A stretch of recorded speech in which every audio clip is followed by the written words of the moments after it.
Hello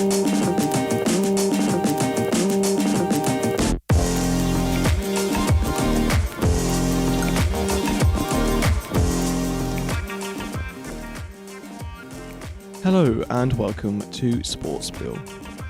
For many of us, the COVID pandemic has caused a rethink on how we live our lives and see ourselves in society. But for Sophie Carrigill, this is something she had to do 10 years ago. Aged just 16, Sophie was involved in an accident that would change her life forever. Yet, while she initially struggled to accept her change in identity, Sophie has transformed herself into a highly inspirational and motivational individual.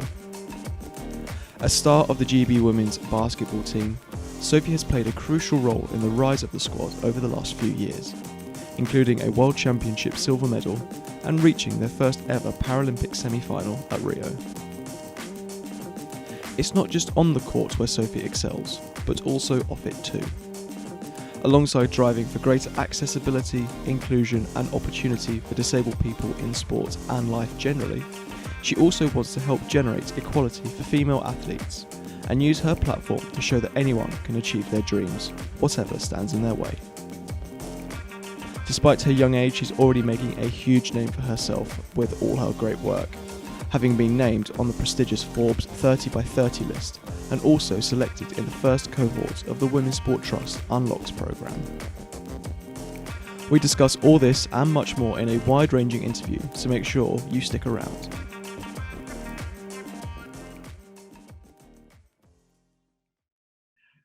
So welcome back, listeners, to SportSpiel, and as I said in the introduction there, I am delighted to say that we've got our second women's wheelchair basketball star on the show. 3 years after the first, we are delighted to be joined by Sophie Carrigill. So first of all, Sophie, thank you for coming on the show, and how are you at the moment? Where are you at the moment? Hi, thank you so much for having me on. I'm good, yeah. We're at camp at the moment in Loughborough, so we get to stay in the Elite Athlete Hotel, which is pretty nice. But yeah, we're basically bubbling up so that we can train like full contact. So yeah, it's been a mad few months to a year, and it's just good to be back with the girls and being able to train properly. So is this your first time together in a camp since this whole pandemic started, or have you had a few opportunities before? Yeah, we've been, this is our third camp now, but we only started them sort of April, May time. But since then we've been training at where we used to be based, or still are sort of based, at the EIS in Sheffield. But because of like, you coming in and out of that, it's not technically like a bubble, so we've not been able to do as close contact stuff there, so working a lot more on our individual skills, just like 3v3 work, whereas when we come into a camp we can control the environment a lot more, so the risks are a bit less, so we can do that 5v5 stuff. So yeah, it's only been a couple of months since we've been able to play 5v5, which yeah, it's obviously what I love the most. I love competing. The other sides of the sport obviously are really important as well, but what I love about basketball is actually playing it. So that's been, yeah, really nice to get back to. I was going to say then, because indoor sports and disability indoor sports have been hit hard, and that whereas, you know, a lot of sports, I work in hockey, cricket, you know, we've had times in previous scenarios, this time last year we could go back, but indoor sports has been hit really hard, I guess. How good did it feel just getting back on a court for the first time? Yeah, it was amazing. I think I had probably about 6 months where we just weren't on court at all, which is so surreal for me because I'm so used to having my life sort of mapped out by when my training sessions are, and almost someone dictating that to me and to the whole squad, you know. So it's yeah, it was really weird those first couple of months, sort of adjusting to that different way of life and being in control of yourself a bit more. And I'm sure that is the case with absolutely everybody who's gone through this pandemic, which is everybody in the world. So, you know, everyone's been affected in some sort of way. But yeah, that feeling of getting back on court. I mean, I was rusty to begin with. I think we all were. But we had an extra year to prepare for the games. So, yeah, it's allowed us to obviously get back up to where we were. And we're just playing so well at the moment. It's great to see. And how did you manage to, you said you came back feeling a bit rusty. how did you find it, not being able to train, and were there any did you have to set up some rudimentary skills and things in your house? Or how did you manage to get through that? Because I can't imagine it was easy for you. Yeah, no, not easy at all, but actually it allowed me just to take my foot off the gas a little bit. I think how British Wheelchair Basketball sort of helped us through that process was putting on enough stuff that we could still be active and still keep fit and do group sessions, but at the same time really focusing on, this is about your well-being, it's about your family, it's about keeping safe. So having that focus almost allowed me to explore other things that I was interested in and wanted to do. I was part of the Women's Sport Trust Unlocked programme last year, so that was really sort of getting my juices flowing in a lot of things outside of sport. So although it was hard to, you then had to find that self-motivation to train, which coming from a team sport, it's really easy to play, like go out and play basketball because you're with your mates, you're having a good time. I love the sport, so it almost feels like you're not exercising. Whereas when, that was obviously not allowed, it was then finding other ways to be active, which was for me, I bought a ski erg machine, which I have a real love-hate relationship for, because it was great in terms of giving me that level of fitness that I needed to maintain through lockdown, but hate it because it's really hard. So, and like, you don't really notice the fitness level of playing sport because you're just doing it and you're decision making and you're like thinking about things. Whereas when you're just on a ski erg, all you're thinking about is, oh my God, this is awful. When is it going to stop? So yeah, it was quite different, a different mentality for me. And my boyfriend also is a full-time athlete and he's an endurance athlete too. So I kept on like comparing myself to him because he could just sit on a bike for hours and hours on end. And I was like, why am I not like that? Why can't I do that? So that was quite challenging, just to realize actually we're two completely different athletes and we do two completely different things. I'm never going to be like him and he's never going to be able to play basketball like I can. So, it's, it was just understanding that. So that was my main struggle, really, always being competitive. Was it, I take it wasn't just in gym and sort of those endurance sessions where it's competitive? I imagine things between the two of you must be quite competitive anyway, then, given that you're both full-time athletes. Yeah, they are, yeah, but I think me more so. And he's not even really seen me play yet because we got together just before like lockdown started, really, and never has like seen me play. So I almost feel like I'm missing out a bit because I can see how great he is because he does all his training indoors or goes out on his bike or whatever, and he's not really had the chance to see like how good like we are as a team. So yeah, I can't wait till that day, till we can finally compete on like an international stage, and yeah, he gets to see how good I really am. Not meaning to sound big-headed at all, but we've just done plenty of garage sessions where I've not been uber motivated, so yeah, I can't wait to show him. I mean, we'll come on to the success of the team and things in a bit, but you guys are pretty good.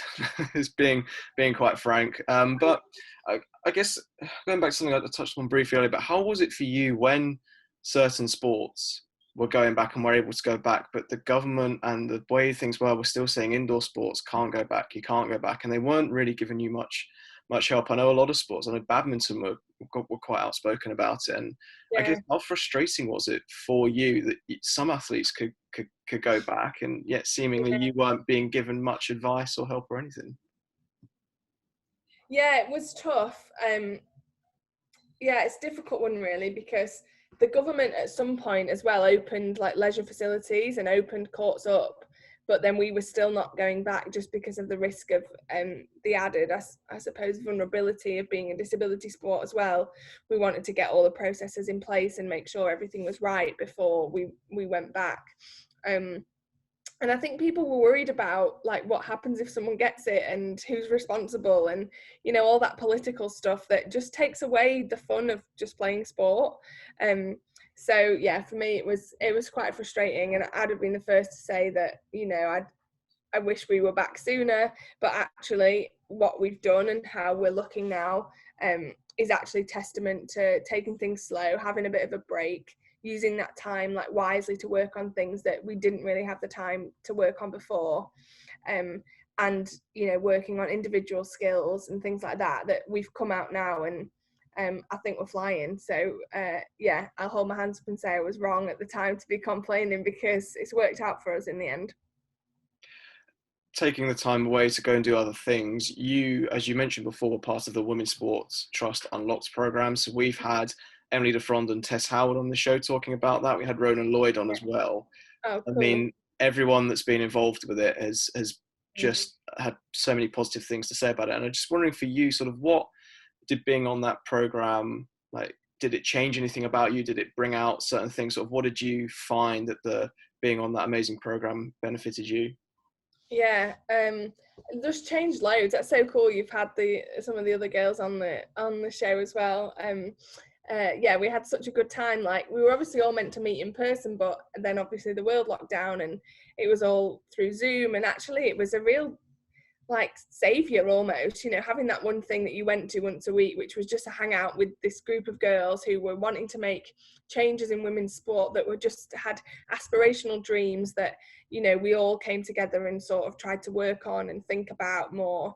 And I think I just learned so much more about women's sport in general, other sports. That was a great thing. I met like 40 other people that I'd never met before, and built those connections, and they'll be friends for life now. So I think that was a real big takeaway for me from the program.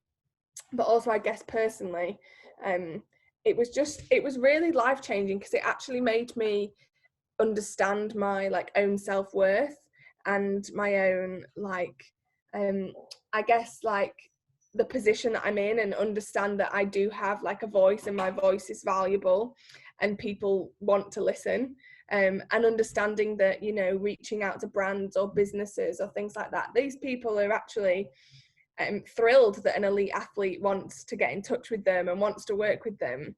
So just understanding that, I guess, because I think coming from a minority sport, obviously a disability sport, I often I'd probably just be a bit more reserved in how I thought I was, or what I deserved, so I think it was just about learning about that and understanding that I did have a voice, and it was valuable. And I think also just spending those times week after week going over things that we were passionate about, things that we wanted to speak up on.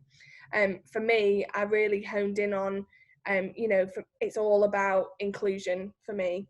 I'm passionate, no matter what sort of sector that's in. It's education, it's sport, it's travel, whatever it is, inclusion just runs through my veins, because I just think it's so important that everyone gets a fair chance to participate, to enjoy, to go out and do things. And I think that also comes with the representation of, specifically for me, disabled women in the media, in lifestyle, in sports, in anywhere,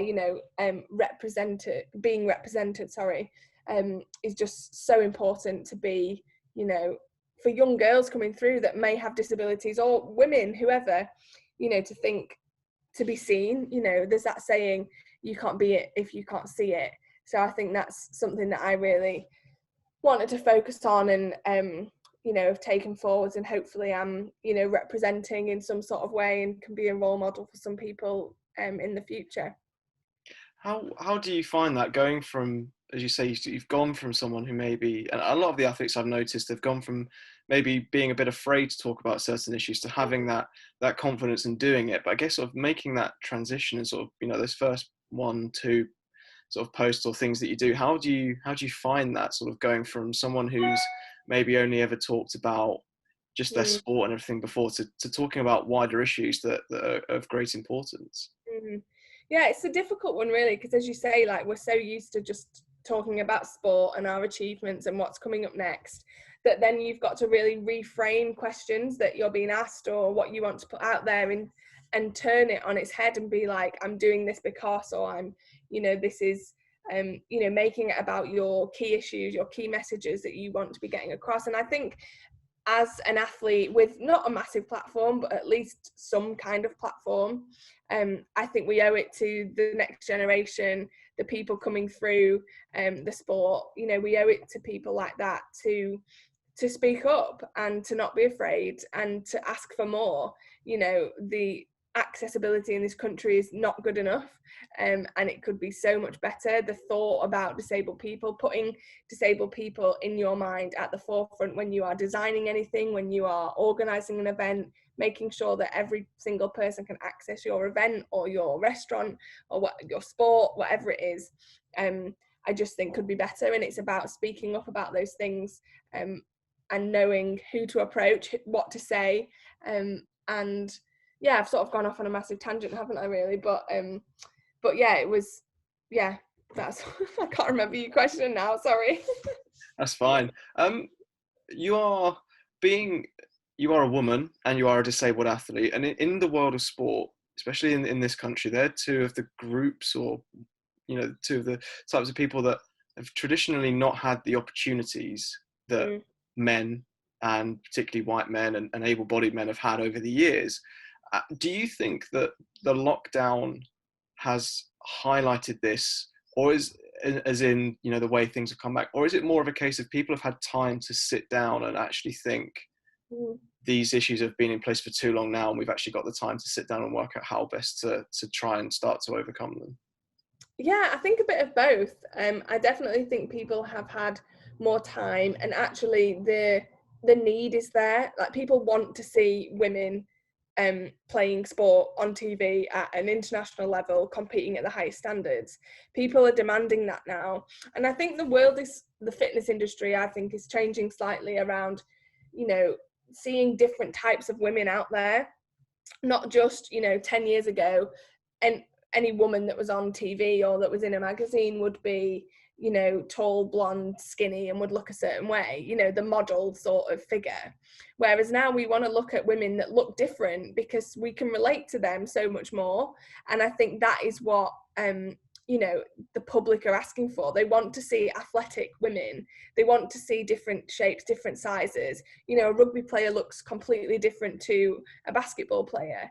And the need is there. So I guess that's why, that's what maybe I think lockdown has helped with, is that companies and brands are understanding the need of their customers and what they're actually asking for.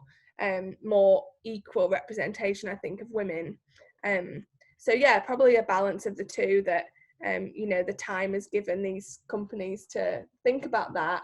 And people have just become more aware of women's sport. It was hit a lot harder than the men's sport. You look at just the comparison between men's football and women's football.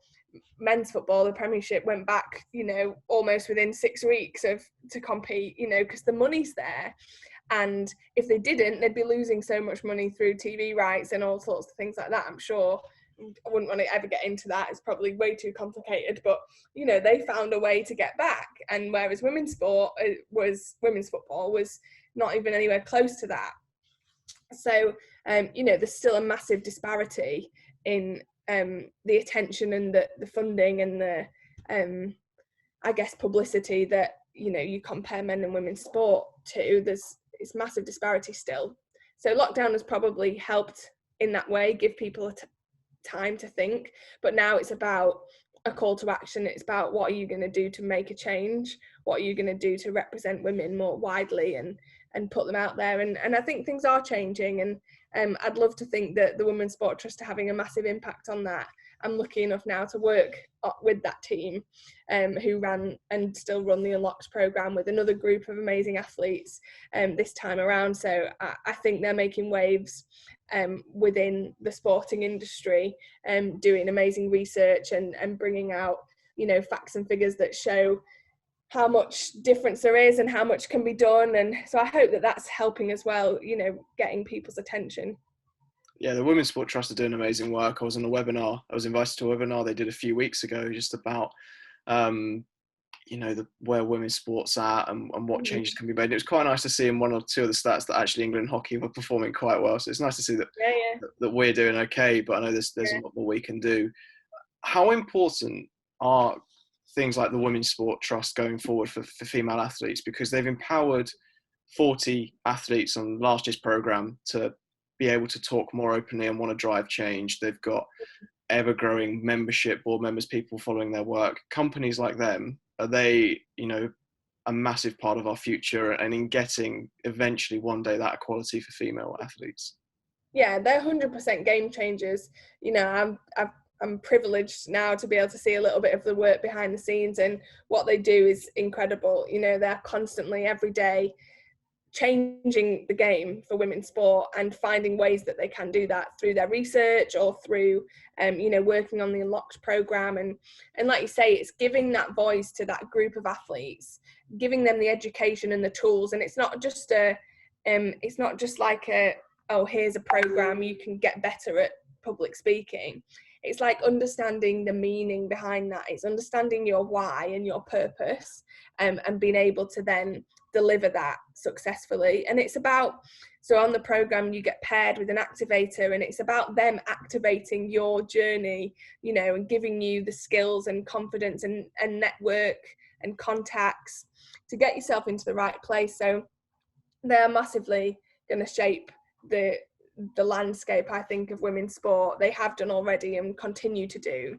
And it's, for me, it's just about pushing those boundaries and banging on those doors until someone opens them up. And I think it is happening. It's just about getting it to be more consistent, I think. How are you finding it being on almost the other side of the fence? Last year you were part of the cohort invited in. Now you're part of the Women's Sport Trust, almost looking after the current cohort. What's it like being on the other side? Yeah, it's really strange. I knew it would be, because I obviously had been on the program and like seen that side of it, that I didn't really know what went on behind the scenes. So I knew that it would be different, and I wondered how like I'd get on with all the athletes, because obviously I was like very much on the fence. Like, I'd been there and I'd had that experience, so I wanted to share some of my experience as well, but then I was helping run the program and organize it, you know. So it was very much like, it was my first sort of like professional role, I suppose, within sport. I've worked, you know, part-time in the past, but never sort of within the sporting industry, and at the same time as being an athlete still. So I knew that I would find that a bit strange, because I'm so used to just playing that athlete role and not necessarily having like a strategic, like, I don't know, like professional head on my shoulders. But it's just been amazing, and it's almost like I'm getting to do the program again, because I'm obviously involved in all the workshops, and you know, we've got different people coming in to deliver things, and there's just different conversations happening. So I feel like I've got to go at it second time round.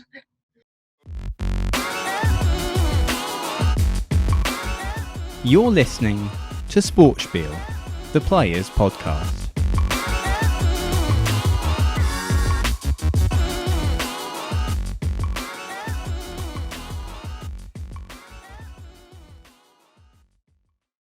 And I mean, the impact it's had on you, as we've mentioned, is so clear to see. It's, as I said to you before we started recording, like, you've done so many interviews. I've seen you on a lot of things in the last year, which has been fantastic to see. And also then, I think you were listed in the Forbes 30 under 30, you know, alongside the likes of Marcus Rashford, Lucy Bronze, Pernille Harder, Dominic Thiem, Maro Itoje. I mean, Yeah. how did you feel when you heard about that? And, you know, what did that mean to you?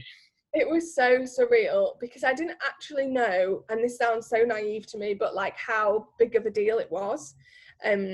Obviously I know Forbes is a really big deal, but I just thought that was about like being rich, and I'm definitely not on that list. So but yeah, it was just amazing when I got nominated for it, and then you had to send in like a bio and a bit about yourself and what you've been up to, and actually writing all that down was quite a good like task to do, I think, because it sort of reminds you of where you've come from, and what you're doing and the things that you're most passionate about. So I never expected to be selected at all. So yeah, it was just a massive honour, and obviously what a network to be part of. If you wanted to, you know, do some good networking, like, I reckon Forbes is up there with where you want to start networking with people. So yeah, hopefully it sort of takes off. They're delivering webinars and you know, things like that to help connect people in different fields. So yeah, it's really exciting, and obviously a great title, so I can't complain. I guess, and then how does it feel for you, someone who's said yourself in a minority sport, you have a platform, but it's not the platform that you maybe deserve. but you're, a lot in this list alongside the likes of, Rashford, bronze, some of the biggest names in world sport. What does that mean to you, I guess? Yeah, it's a complete honour. Like, if you'd have said to me when I was like 10 years old that I'd be in the same list of, same list as those types of people, who are at the top of their game at an international level in like major sports, I just wouldn't have believed you. I was absolutely sports mad when I was growing up. My dad was a professional golfer and probably instilled a lot of that in me. We played a lot of sport. I did everything sort of after school, and it was just a massive part of my life. And I absolutely love it still. I do it because I love playing, and yes, it's given me a bit more of a platform than I would have had I not been doing it.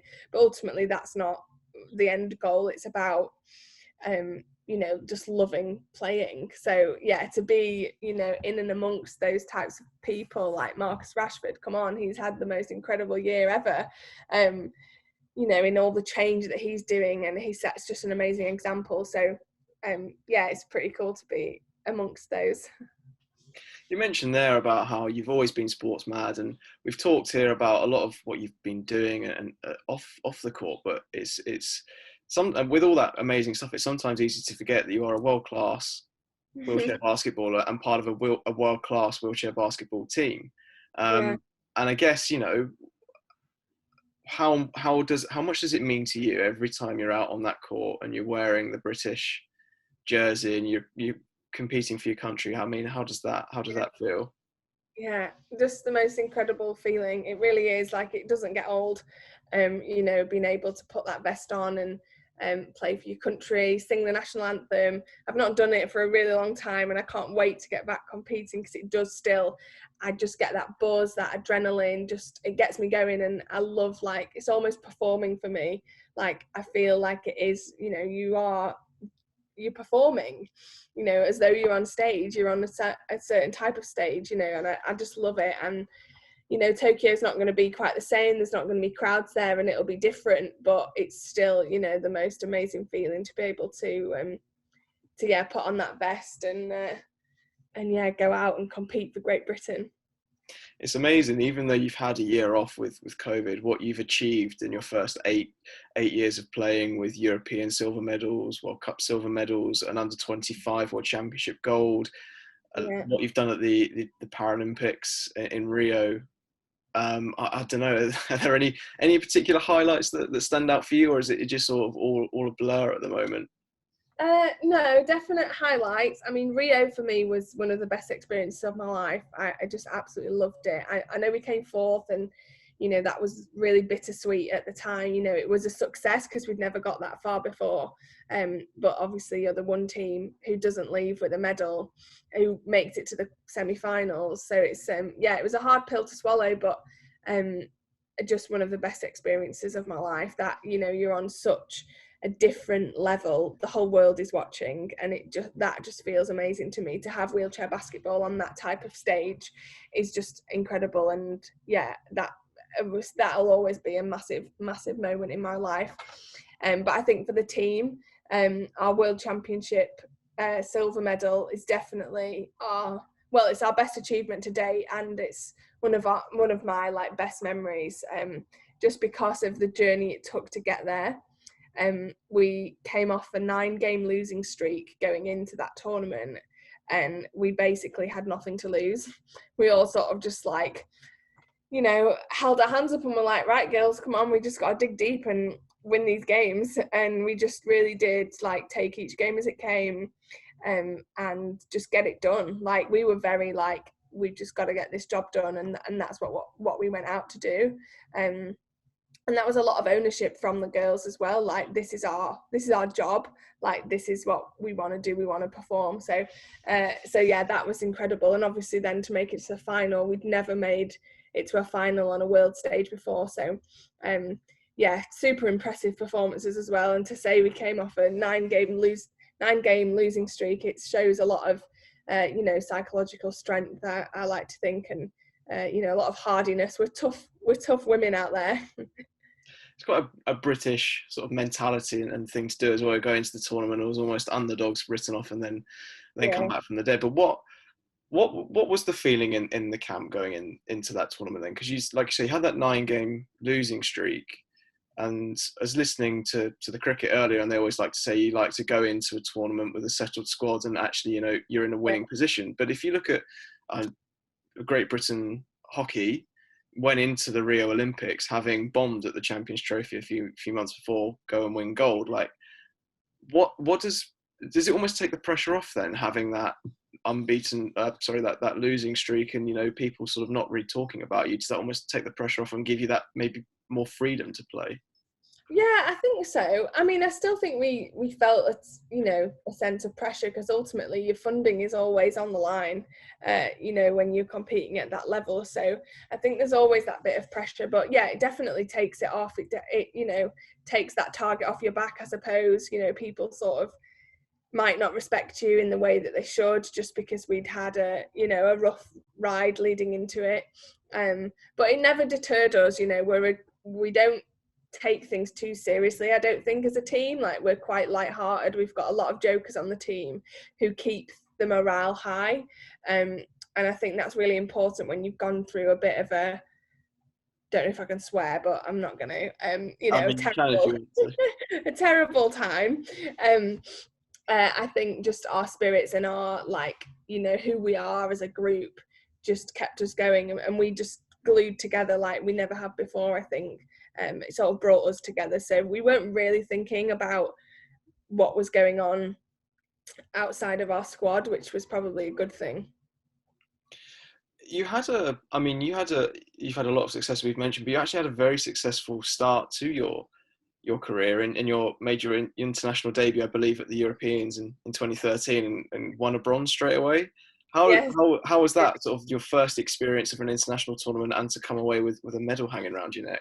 Yeah, I mean, I can't take any credit for that, because I was definitely the 12th man on that team and the bench warmer all the time. So can't take much credit for it. But the experience, I did get court time, obviously, but not, you've got to start somewhere. And the girls at the time were saying, look, we've all been there. We know, obviously, you want to play, because you won't be there if you didn't, but I think you've got to do a bit of time on the bench before you can make your way up to be one of the key players.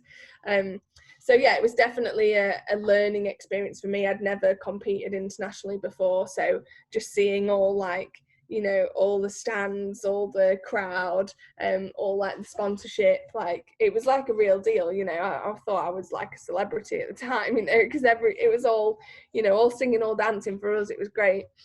So yeah, a real good insight into what it was like, and a good preparation, I think, for me for the rest of my career. And then, does that also, you're at a tournament like that and you don't get maybe as much game time as you'd like, how does that then make you hungrier? You want to come back and you want to be that key player, and you want to be out there, scoring the points, winning the games, you leading from the front? Yeah, absolutely. Yeah, that has motivated me my whole career, and still now. Basketball, you'll never play the same 5 players for the whole game. At least we don't in our team. So you'll always be constantly rotating, it's great that we can do that. But yeah, it'll still motivate me for the day I, stop playing, that you want as much court time. You want to be the best that you can be, whilst you're on the court in the time that you have. So yeah, definitely those first tournaments where I wasn't playing as much, it motivated me, and I wanted to prove myself that I was deserving of court time. I needed to improve a lot. I still had not a clue what I was doing, really. A brand new sport, thrown in at the deep end. So yeah, it took me some time to learn about the sport and how to play at the top level. But those experiences, early days, were monumental in my career, really. And then not long after that, you went on to captain your country for a few years. How much of an honour was that? And, what did it feel like being, you literally were then leading from the front? Yeah, it was a massive, massive switch. We got some new coaches come into the programme, and I was one of the youngest members of the team at the time, and I just started uni. We just centralised. There was a lot of change going on, and I think he obviously wanted to change up the programme, and I guess he saw in me probably what I didn't even see in myself at the time. You know, those leadership qualities and, you know, setting a good example. I think I was a hard worker and, you know, still am, but I was hungry and I was motivated, you know, as more than anybody in those moments, because I wanted to be the best, you know. So I think he probably saw that in me, and yeah, it was just a massive honour. You know, I didn't even know if I'd get selected for the tournament, never mind then be asked to be captain of the team. And yeah, it will always be, it was for 4 years and it was just an amazing experience for me. So I'll have always fond memories of that. And the girls are such a good group. Don't get me wrong, we had our ups and downs as any group of girls would, but you know, it was a pleasure. You've gone from then being that player in 2013, sort of getting a little bit of game time but not much, to being captain, to then being selected for your first Paralympics ahead of 2016. How did that feel? You know, you get the call or the email, I'm not quite sure how you guys do it, but then you're told that you're on the plane, you're going to one of the biggest multi-sport events in the world. Yeah, amazing feeling. We do it in face-to-face meetings when we can, before COVID. But yeah, it was just, I cried, and that whole year for me was a real it's quite a traumatic year. I was in my 3rd year at uni, so I was trying to finish a dissertation, and that was stressful. And then at the start of the year, I actually ruptured my bowel, so it perforated and I needed life-saving surgery pretty much, and that was right at the end of January, and I was cut open, really big abdominal surgery, and I remember saying to my mum at the time when I was going into the theatre, because they tried to treat it without having surgery but it was too severe, and I said, if I have to have this operation, like, I'm not going to Rio. And I was convinced that it would be too long of a road back to get me back in time for Rio. So after the surgery, I had 12 weeks out of playing basketball. I was doing a lot of rehab stuff. I wasn't even allowed to put my arms above my head for like 10 weeks or something, because just the risk of like re-injuring or you know, pulling any muscles or tissue or whatever from the stitching. So it was a really hard time, but I was the most motivated I've ever been to get back. And you know, I'd worked really hard for the past 3.5, 4 years to be in that position and to be able to put myself forward and be selected for a Paralympic Games. So it just made me so motivated to make sure that I did everything and anything I could to give myself the best chance of being selected. And thankfully I recovered pretty well. There was no complications or anything, and yeah, I managed to get selected and was on the plane. So it was even more of an amazing feeling, just because of that doubt at the start of the year that I didn't think I'd get there. So that's why I had such a good experience in Rio, just because of, you know, the relief and the thrill, I suppose, of actually being there. And what was it like then, sort of, because I guess sort of wheelchair basketball competitions, you do get fans, but you know, it's only one sort of sport generally happening on the day, whereas you get to the Paralympics and it's this massive multi-sport event. You've got athletes from all over the world, you know, athletes from all different sports. Was it a bit of a culture shock first getting there, or is it just something you thrived on? Definitely something I thrived on, and I'd been to London as a spectator, so I'd been in the Paralympic inspiration program, which they sort of put on to, I guess, like educate and you know, any upcoming athletes, give them a chance to see what it's like sort of behind the scenes. So I'd had that bit of like experience, I suppose, which really helped me understand like how much of a massive scale the Games is on compared to anything we ever go to. So I was a little bit prepared, but I don't think you can ever prepare yourself fully for that first game under massive spotlights, and you know, just surrounded by, I think we had like 12,000 in most of our games, 12,000 people, and most of my family there just like screaming their heads off as well.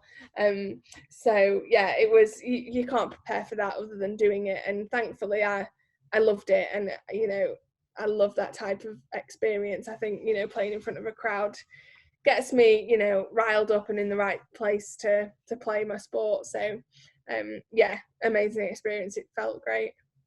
Obviously must have felt even better given what you'd been through earlier that year, but you've come through that life-saving surgery on your bowel, which, you know, is difficult for, I mean, or not, probably not impossible for a lot of people to get through, but not, you've got through that. But I guess having been through a very difficult period before and come through that to be able to play basketball, did that sort of, those memories of what you'd already been through, sort of, did they help you through with this sort of, this second really difficult period? Yeah, definitely. So yeah, just to touch on, like, obviously the reason I now play wheelchair basketball is when I was 16, I was involved in a car accident, which was near fatal for me. You know, again, had life-saving surgery at the time, and I'm very lucky to be alive anyway. So I think that experience definitely has shaped who I am as a person. So I think faced with anything that is like that in terms of adversity or trauma or, you know, setbacks, I know that you can get through them. And, you know, I went from being an able-bodied 16-year-old who was living her best life, who wanted to, you know, go on to university and play sports and, you know, dance in nightclubs and, like, you know, have that life. That was what I dreamed of. To this, like, you know, a whole life was shaken up completely, and I had a completely new identity as a disabled woman, or disabled girl at the time. So yeah, my life completely changed, but those experiences have shown me that if you can cope with that, like, really, you can cope with anything. And if you can come out the other side, I really do think I'm a better, stronger, more resilient person from having had that experience. So I think it's almost, you know, those things are sent to try the strongest people out there. And I think I've had my fair share now, so whoever's doing that can stop. But I think I've proved myself that I can get over, you know, my fair amount of battles and trauma and whatever. So I'd like a bit of a break for now, that'd be nice. But yeah, those, you know, everything you go through can send you two ways, I suppose. And there was a lot of people that end up with spinal cord injuries, which is what I have. You know, that don't go on to live a fulfilled life because they, you know, can't get over what's happened to them and can't see past their disability, I suppose. Not to see past it in a way that you don't acknowledge it and don't own it, because, you know, I completely own that I'm a badass disabled woman, you know, but that, you know, they just can't find a way to navigate it. And, you know, I put it down to having amazing family support, and my friends were just incredible at the time and wouldn't have let me go any other way. You know, so they really pulled me along, which I'm, very grateful for. And for anyone listening who wants to maybe find out a bit more about your journey, there was a really powerful BBC Sport piece that you did back in August, which I remember watching at the time and thinking, so I already knew your story because sort of following, sort of after speaking to Amy, sort of following the team quite a bit. But, you know, the way you did it was really powerful, really moving. How did it feel, sort of, I know you've told your story before, but, you know, having BBC Sport telling your story where, you know, one of the most visited websites in the country, was it quite daunting, quite scary, or quite empowering? It was, a bit of everything. It was definitely empowering, because actually they reached out to me and knew that it was coming up to my 10-year anniversary of the accident, mainly probably because I celebrate every year like it's, you know, my next birthday. They knew it was coming up and reached out and wanted to do a story about it, which made me think, wow, people like want to hear stories, you know, they want to hear what we were up to, and, you know, it's whatever you're comfortable with sharing. But they, you know, if BBC Sport want to hear me speak, like, you know, then other outlets and other media, you know, industries and sectors are going to want to hear my story too. And, you know, not just my story, but what I want to share around the wider, you know, community of being a disabled woman as well. So it was a complete honor, and I just very that whole time, I think, of like coming up to 10 years and you know, it's a big chunk of your life, you know, so it's like it's more than a third of my life that I've now lived in a chair. Soon it'll be half my life that I've lived in a chair. So it was really, empowering to talk about it and to be able to share my story in that way. And I'm glad it came across really well and how I wanted it, to come. But yeah, it's not, the next 10 years are going to be just as amazing. So hopefully I'll have some more stories to tell at my 20th anniversary.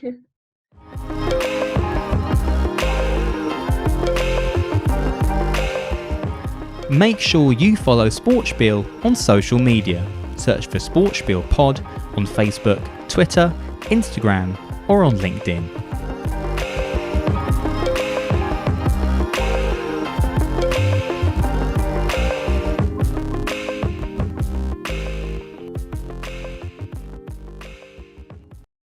I remember asking Amy a very similar question when we spoke nearly 3 years ago. But I did the same thing with Sammy Kinghorn, the sprinter, wheelchair sprinter, because you have a sort of similar stories in that you were both in your teens, both had these life-changing accidents and gone on to become incredible athletes. But why wheelchair basketball? Of all the sports, why did that one appeal to you most? I think because it was a team sport. I played a lot of netball when I was younger, and that was probably the sport that I was best at. So it sort of fit right, still having the same sort of transferable skills. And it was honestly, it was the closest thing to my house. It was 10 minutes away from where I was living at the time, and it just seemed like the right option. I tried a few other sports earlier on, but I tried tennis, which again I'd played religiously all my life. But I just couldn't get to grips with that being the same sport, but I had to play it so differently. Like everything I'd learned growing up was like almost completely irrelevant, like unlearn all those things because you need to play it really differently. So I wasn't probably in the right headspace at the time to unlearn a lot of that and like get to grips with it being the same sport, but I'm having to do it so differently because of my disability. Whereas basketball was a whole new sport to me. I'd never played it before, other than like messing around on the street with my friends or whatever.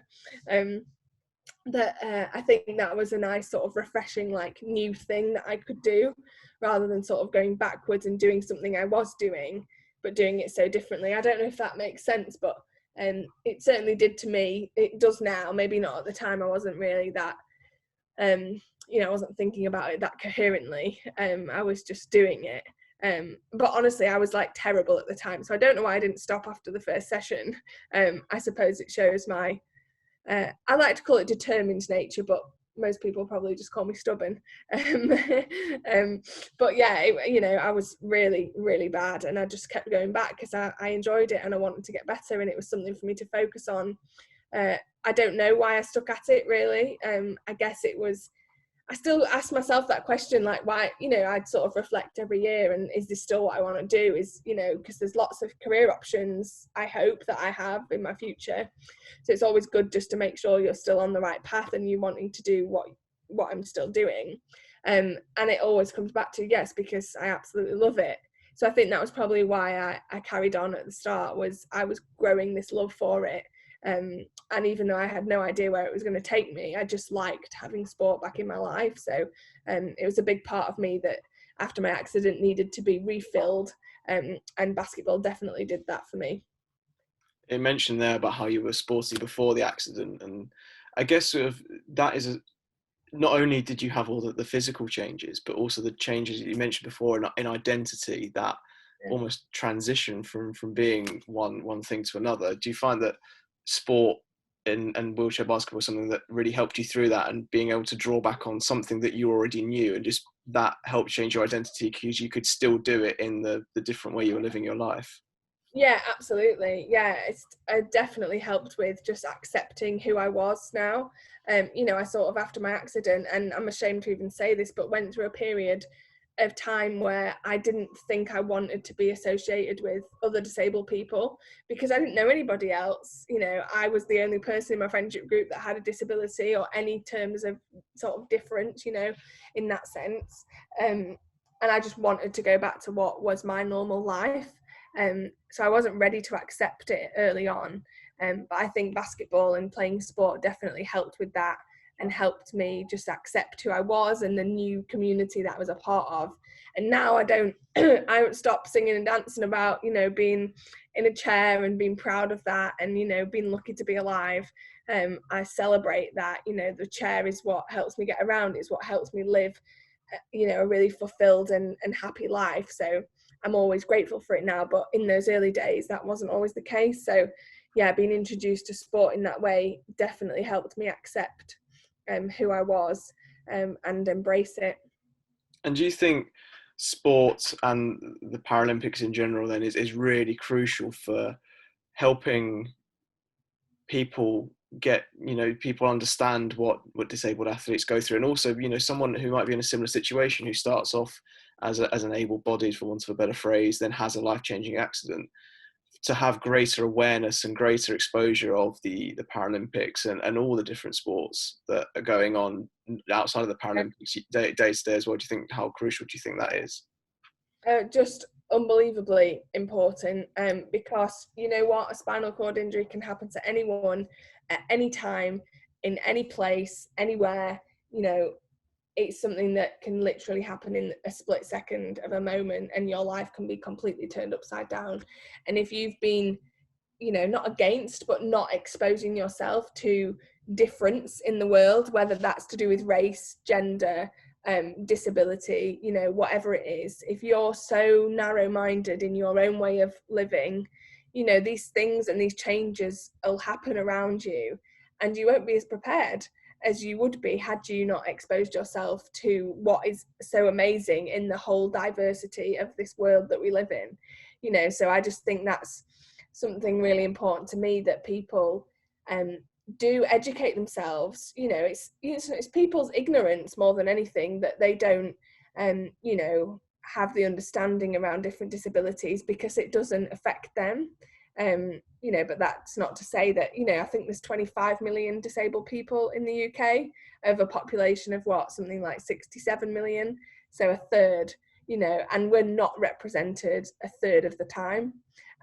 So, you know, I think a lot more people can be doing a lot more to be proactively watching and employing and encouraging and supporting disabled people in general, and obviously for me, disabled female athletes.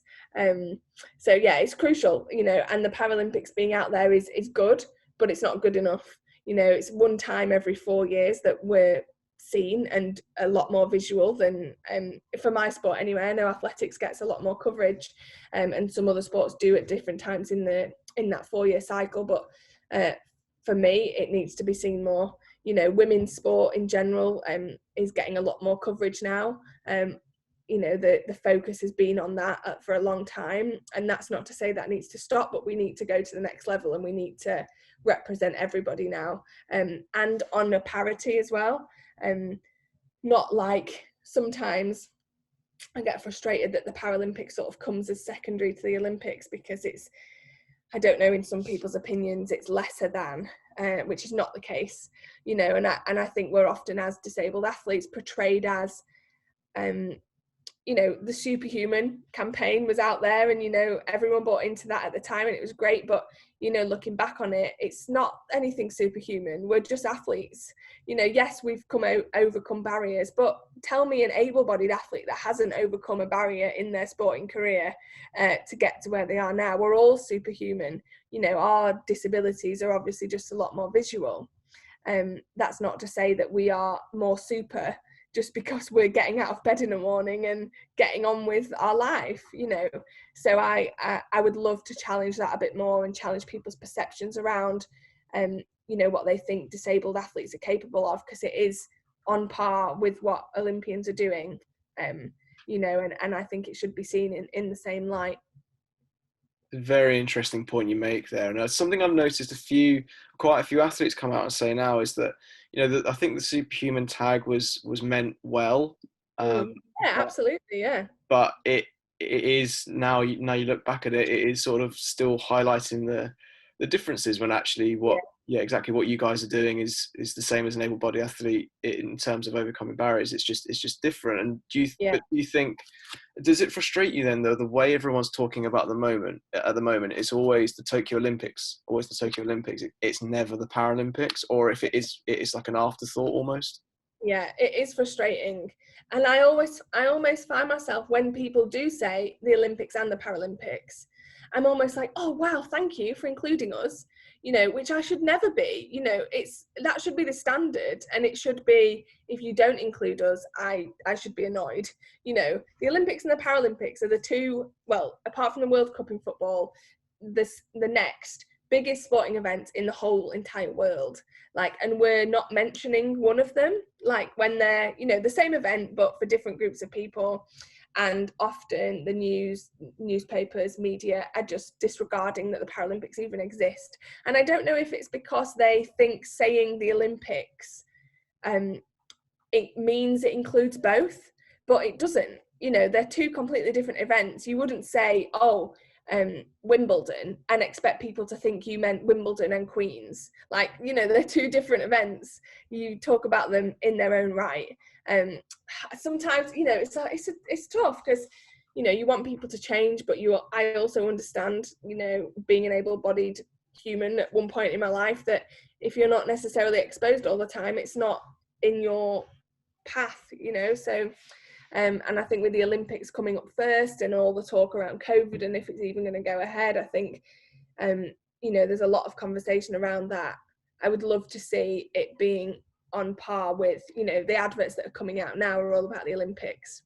I would love to see that backed up with, and the Paralympics, and the same adverts coming out for both. But they're two different companies and they're ran in two different ways. So, you'll never get that equality, I don't think, necessarily, when one is just 2 weeks before the other. I don't know, it's if you span it the other way, if the Paralympics were first and then the Olympics, I don't know how that would look, or how that would feel, with the hype leading up to it. Maybe that would help in a sense, I don't know. I'm just rambling again. But yeah, it's a really interesting conversation anyway around all of that. It's interestingly, at the Commonwealth Games, they've started to bring in some para sports, for another better phrase. They're running concurrently, so it'd be interesting, what that's like going forwards. But that runs well, but it's obviously not as big an event. Whereas the Olympics in itself and the Paralympics in itself are massive events. To try and combine the two would probably be a mammoth task. So and I think having them in their own as their own thing, I would prefer that, I think, because then the focus is just on us for those 2 weeks.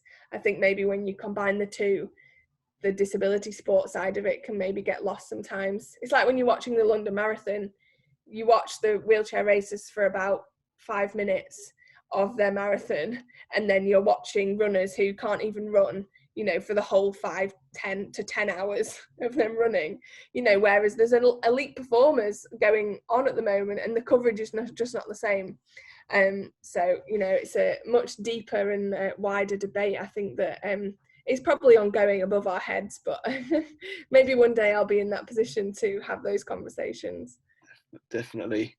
It's another thing as well is that the Olympics and the Paralympics are also shown on different channels now. That I think at Rio, and I mean, I can't fault the job Channel 4 do with the budget and sort of the lack of resources compared to the BBC. I think they did an amazing job, and with the last leg and everything as well, creating a lot of debate and promoting it really well. But is that, as an athlete, yes, it's on free-to-air TV, but I mean, at Rio and London, for example, the BBC had 24/7 coverage on 2 channels all day, and then BBC4, and then all the streams of I don't know if they've announced it yet, but I'm going to say it anyway. They have got much limited coverage on BBC this time, and Eurosport have got a lot more. But does that frustrate you that the BBC have lost or not chosen to take on the Paralympics when this is a chance for you guys to really, as you say, talk about promoting what disabled people can do and just amazing sports on offer, because they're so good to watch? Yeah, it's disappointing, I think, because it's that whole thing of it being lesser than. So they obviously thought, I mean, I can't speak for anybody at the BBC, but you know, they obviously thought, well, we'll have the Olympics and we're not really bothered about the Paralympics, which is disappointing. But you know, someone would probably at the top say it was to do with budget or something, or they wanted to give someone else a try. You know, can't fault the Channel 4 at all as well. You know, they do a great job of covering it. But yeah, that, I think it's just that lack of respect probably of where we want to be. And you know, I don't think it's through anyone's fault of not trying to be there and be put on, you know, what is the #1 channel in the UK. We would want to be seen on there, and you know, hopefully they will show highlights or they will show something on the news. That, you know, that would be nice, but I just hope it's not a token gesture, and hopefully in some time, you know, in the future, whether it's Channel 4 or it's whoever, you know, that there's enough like viewing around it, and there's enough fans. That's what's more important to me, is who listens to it, who's watching it, you know, not what channel it's on. I suppose it's if we can get people watching and we can get more fans, that creates, you know, a better sporting environment. So ultimately that's the that's the goal. And on a really positive note, British Wheelchair Basketball have taken the ball by the horns, and they've launched the Women's Premier League, which is I'm just reading here, the first parasport league in the UK and the first of its kind for women's wheelchair basketball across the world. Yeah. At a time where a lot of sports are having to, you know, count the pennies because of what's happened with COVID, this is a really bold move, but it's a brilliant move. And when you first heard about it, how excited were you? Yeah, it's really exciting. I mean, to bring the women's sport to the forefront of, you know, the sport as a whole, to invest that much in women's sport specifically. You know, there was a time when I first joined the programme that we were sort of secondary to the men. That's changed a lot, like, don't get me wrong, and now it's, you know, we are being invested in heavily, and it's amazing. And I just hope it takes off, you know, for the younger generation to come through and to compete and to play at that high level, to play with and against elite athletes who have trained day in, day out. I think it's amazing to see the sport, like, you know, ramping it up a notch. And yeah, I just, you know, I'm hoping that it creates a lot more buzz around the sport, a bigger fan base, that ultimately will help with more sponsorship, you know, more support for us as GB athletes as well as the clubs, and just giving the recognition that we deserve, you know, that promotion side of it, that giving more athletes a stage and a voice, to be able to, you know, share what they're doing and share their passions and their interests. So it's what, you know, any athlete deserves, I think, to be recognised for their success. So yeah, I mean, great job by them. They've also been doing an Inspire a Generation programme, which runs alongside really nicely, which is all about, you know, just getting more people involved in the sport as well. So at a grassroots level, getting more coaches, more volunteers, more referees, anything, you know, and obviously players as well. But understanding that anybody can play the sport, you know, whether you've got a disability or not. Actually, it's one of the most inclusive sports that there is out there, because able-bodied people can play as well, and you play on a pretty much level playing field because you're all sat in chairs. So it's great for those people who want to be able to play a sport with their friends, and they may have a disability and their friends don't. So yeah, they've been making waves at the moment, and it's a great time to be part of our programme in British Wheelchair Basketball. And especially so given, you know, fingers crossed it all happens, what's coming up in the next few months. A very exciting time, I guess. What are you most excited about, and what are you sort of hoping, what are you hoping happens in terms of both sort of how the team do, and also just how the sport, women's sport and disability sport, you know, grow and progress over the next few months and the next few years as well? Yeah, I mean, I'm just excited to be there, honestly. I think it'll be a real relief actually getting there safely, having got through all this, what has been a bit of a mess, you know, in the world at the moment, and got through that in one piece, and be playing our first game. That'll be, you know, that's what I'm most excited about. Obviously there is, you know, goals to be achieved and medals to be won. And I have my fingers tightly crossed that we have put ourselves in a good enough position through the training we've been doing that we give ourselves a really good chance of succeeding and bringing home a medal. I think if you'd have asked me before COVID, I was very much like, that's what we need, and that's what success looks like, is a gold medal around our necks, when actually success is getting there and performing and doing our best and showing up, you know, despite the barriers and everything that we've faced along the way, as you know, most sports have, apart from men's football. No, I am joking. Everyone, you know, has gone through some change and some difficulty. But yeah, despite all that, I think success for us would be there and be competing, and focus on us. So that's what I'm most looking forward to, is just really focusing on ourselves and keeping our fingers tightly crossed that equals a success for us, which would, you know, hopefully be a Paralympic medal. Well, I know, speaking for myself, I cannot wait to see yourself, Amy, and the team in action over the next few months, and I'm sure all our listeners will say the same. Thank you, Sophie, for joining us for a very wide-ranging but a generally fantastic interview, and yeah, we wish you all the very best. Well, thank you so much. It's been really nice to chat.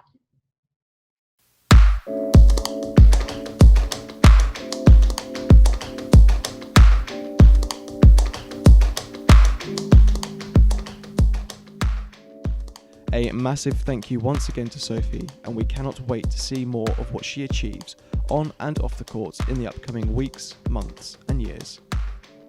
SportSpiel will be back very soon, so make sure you've liked, rated and subscribed on all of your usual podcast providers, while also following @SportSpielPod across social media.